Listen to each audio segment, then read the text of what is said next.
Kim at Janine, inaabangan ang pangmalakasang showdown. Say mo, Paulo. I'm overheated, can hardly sleep at night, doing crazy dreaming. You're the reason why.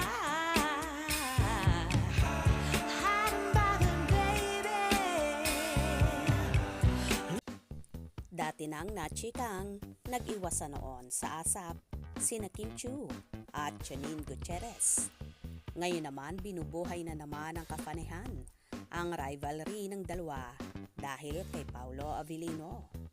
May mga chika kasing nagkakamabutihan na ang Chinita Princess at ang kanyang What's Wrong with Secretary Kim leading man. Bukod kasi sa kinikilig ang Kim Pao fans sa kanilang tandem, marami rin ang nagro-root na mauwi sa tunay na romansa ang kanilang tambalan.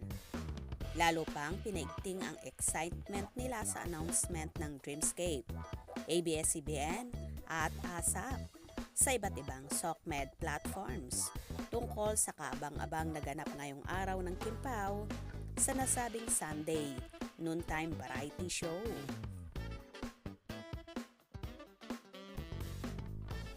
May big reveal kasi ang Kim Pao na may hashtag na Kim Pao Announcement. Samot-sari naman ang naging haka-haka ng mga kibitzers. Say ng iba, aamin na raw ang dalawa na official couple na sila. May mga nagpalagay namang magkakaroon sila ng bagong proyekto tulad ng gagawing movie.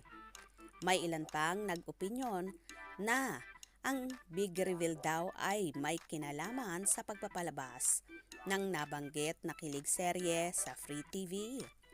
May espekulasyon pang ipalalabas daw ito sa GMA7.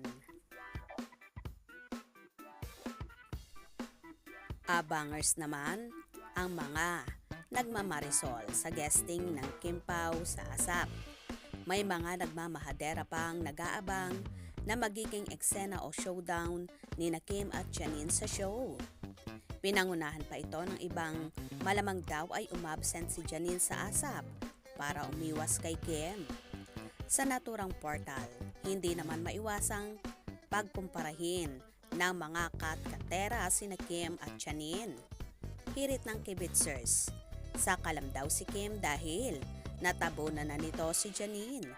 Kung dati-rati kasi ay maraming kafanehan ang palong-palo sa Paulin at apple of the eye siya ng aktor. Tinaob na raw ito ng Kim Pao dahil sa overwhelming na suporta nila sa kanilang mga idolo. Well, magkakaalaman na nga mamaya kung talaga nga bang magkakabugan at magsho-showdown sina Kim at Janine. Pero sana wag na nating pagsabungin ang dalawa dahil masayan sila sa mga buhay-buhay nila. Kaya naman tumutok at wag na wag pahuhuli sa mga maiinit na kaganapan. Anong inyong magiging reaction sa video ito? Comment below.